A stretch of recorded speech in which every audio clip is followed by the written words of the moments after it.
The Lord Mayor, Alderman Joy Cummings, was given the honour of opening the envelope containing the names of the artists whose works will be purchased by the Region Art Gallery at a cost of $10,000.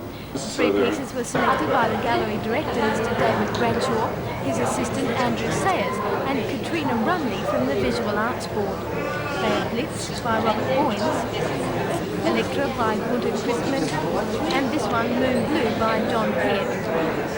3 local artists, Frank Copeland, John Martin and Max Waters, were invited to submit works. The invitation art purchases run for the first time last year. The gallery director, Mr Bradshaw, says the exhibition enables Newcastle to keep up to date with new directions of Australian art.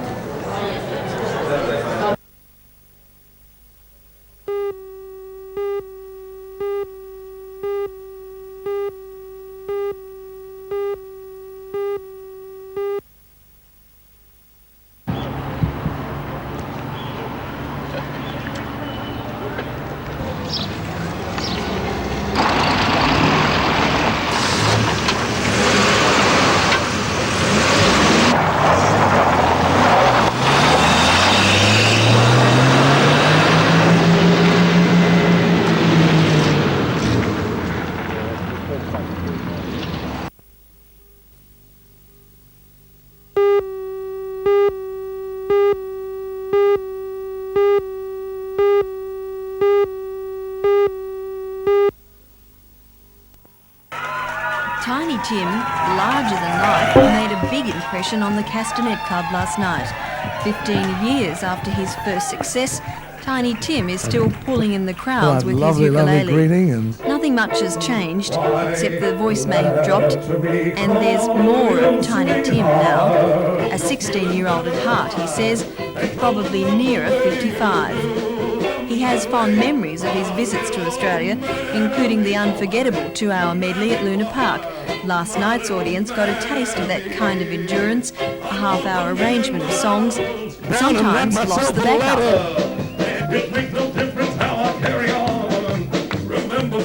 And the audience. Tiny Tim sees himself as a singer of serious songs, even in a comic strip tuxedo.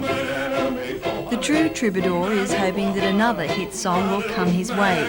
If not, he says he'll be happy with the good times he's had.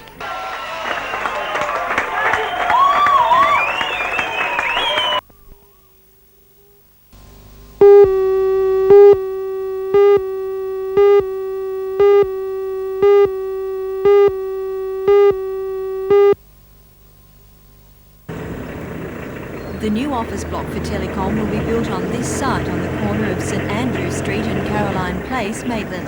The successful tenderer is a Maitland company, Rex King House Proprietary Limited, which will build the office block and lease it back to Telecom. The tender is worth $1.5 million and will stimulate further employment in the region during construction. The development includes a basement parking area for 31 cars and 1,500 metres of office space. Approval for development has already been given. The developers hope to get building approval from the council very soon, and they say the new Telecom offices could be completed as early as April next year.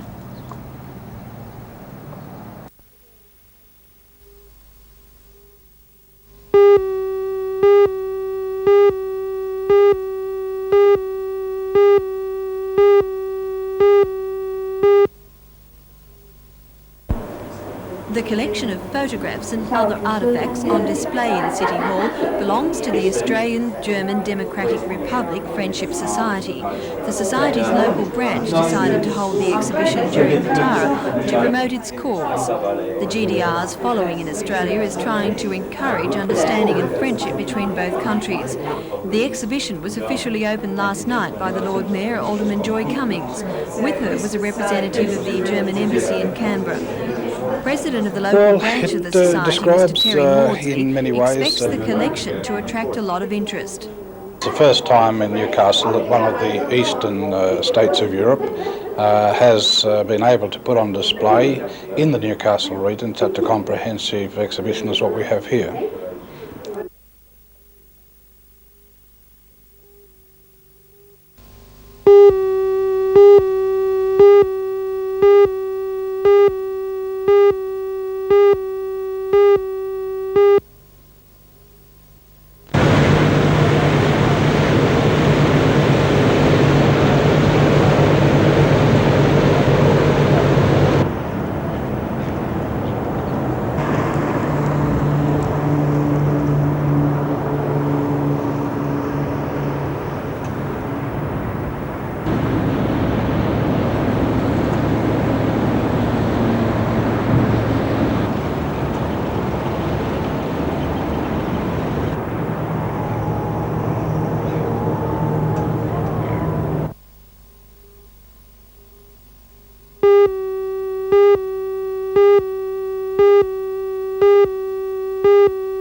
combined universities volleyball team from China has proved unbeatable since it began its Australian tour with performances like this. The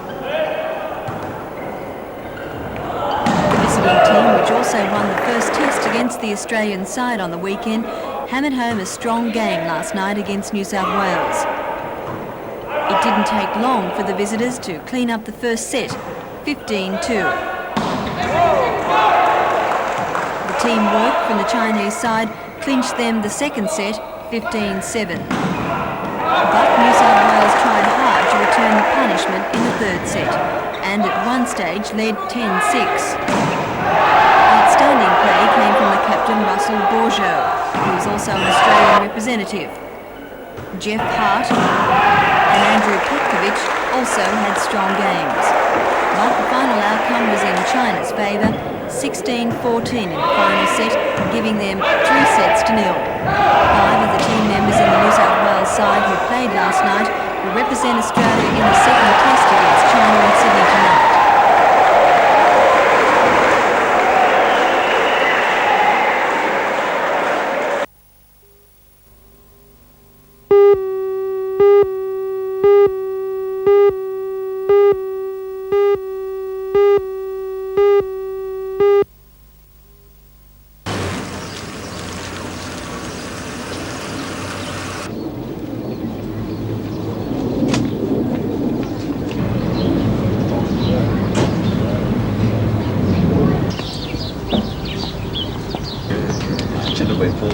You say it was good.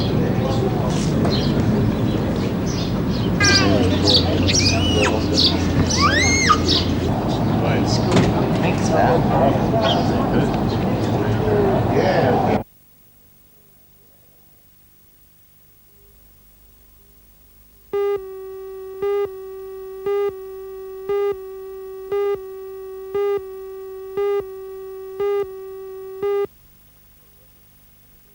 Police were alerted to the murder when the dead woman's husband returned home at lunchtime yesterday. He found the body of his wife apparently asphyxiated in a room of the ground floor flat. The couple's 2 small children in the flat at the time of the murder are now being cared for by friends. Police inquiries continued well into last night and again throughout today.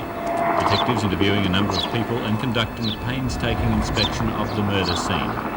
At this stage, police can only say that their inquiries are proceeding.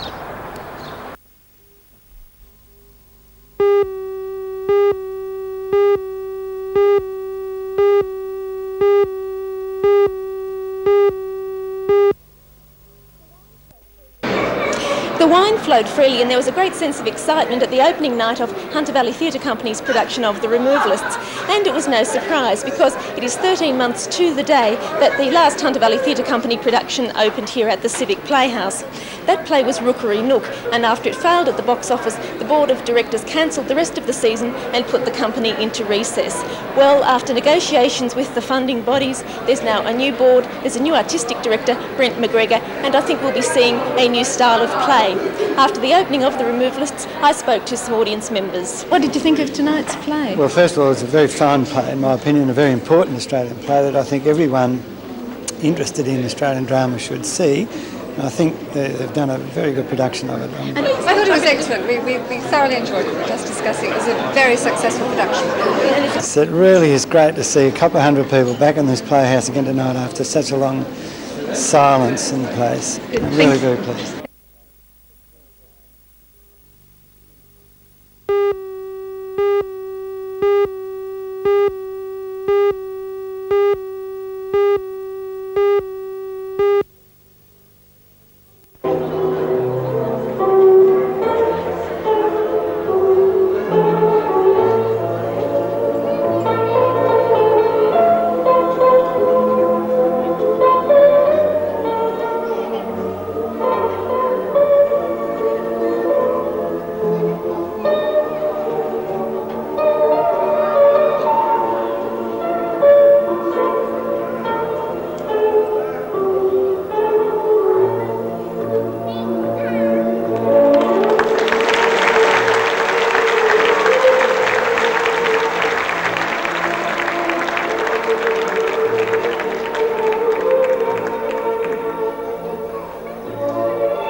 I can understand Newcastle Rep wanting to stage Absurd Person Singular.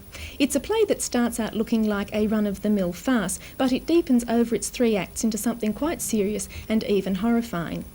The play takes 3 couples and shows them together on 3 successive Christmas Eves, charting the changing relationships between them, with the inferior couple of the rising to precedence in Act 3.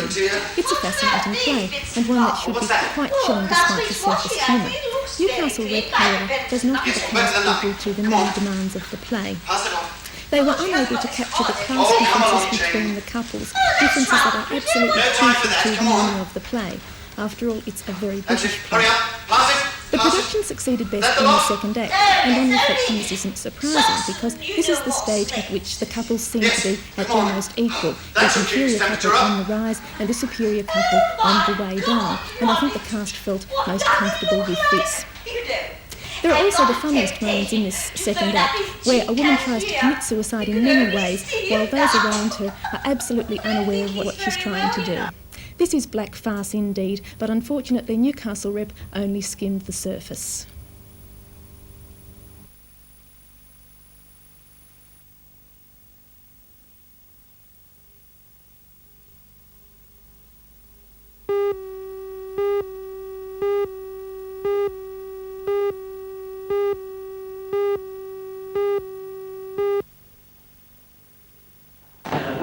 We visited the 25-year-old Greg Hayman's West Leagues club today, where he was working out his final training session on Sunday morning. In short, it's all in the name of winning representation for Australia in next year's Olympics in the 52-kilogram division. Hayman, a coach builder for the State Railways here in Newcastle, is already a former national and Commonwealth junior record holder and a currently national country champion holder. He and Danny Mudd, a 60-kilogram division lifter, now at the National Institute of Sport in Canada, are the only 2 Nova Castrians competing in the Nationals at the weekend. Greg says a win on Sunday is a must. I've nearly got a win for the trials for next year to make sure that the selectors have got their eye on me more than anybody else, hopefully. Greg, they tell me you've got a very positive mental approach to weightlifting, which is obviously a vital part of it. Yes, usually I come into the gym and whether you feel off or not, you've usually got to get through your workout as best you can, and my motto is to slog on, and slog on I do, as hard as I can. Do you feel disadvantaged at all having to train away from, say, places like the Institute where you spent some time recently? Well, they must have the wood on you. Oh, they definitely have got the training facilities and the coaches, but hopefully I can make up that disadvantage just by training that little bit harder.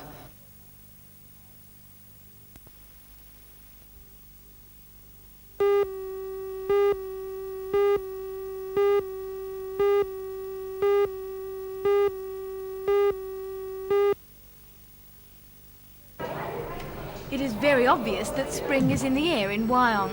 The town has been brought to life by hundreds of colourful azaleas. 50 of the flowering plants are on display at the Wyong Council chambers, and local banks and businesses are also entering into the spring spirit, using colourful azaleas to brighten up their premises. The azaleas come from the Burbank nurseries, where they are bred in a $1.5 million laboratory. Azaleas are a way of life to the nursery's managing director, Mr. George Taylor. His enthusiasm for the plants is hard to overlook. 200 types of azalea are kept at Burbank, and he can identify every one of them by name. I think azaleas are articulate, they have a voice, you can almost hear them screaming. It is spring, it's now springtime, come on, spring is here. What are those you're looking at? Mr. Taylor's latest project is an azalea to celebrate the state's bicentenary. Suitably titled Bicentenary 88, the brilliantly coloured flower symbolises the sweat and blood on which New South Wales was founded.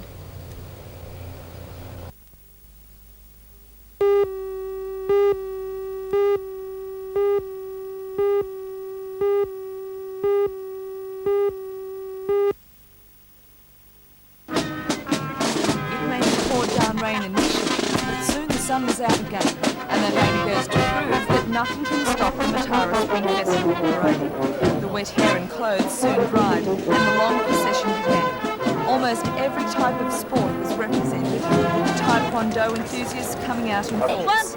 This year's parade was bigger and brighter than ever. Even the ever-popular clown seemed to have an added sparkle. The Overseas Students Association had the youngsters intrigued with their flag, and draft horses have long been a favourite with noted Australians. Here's a few highlights from the passing parade.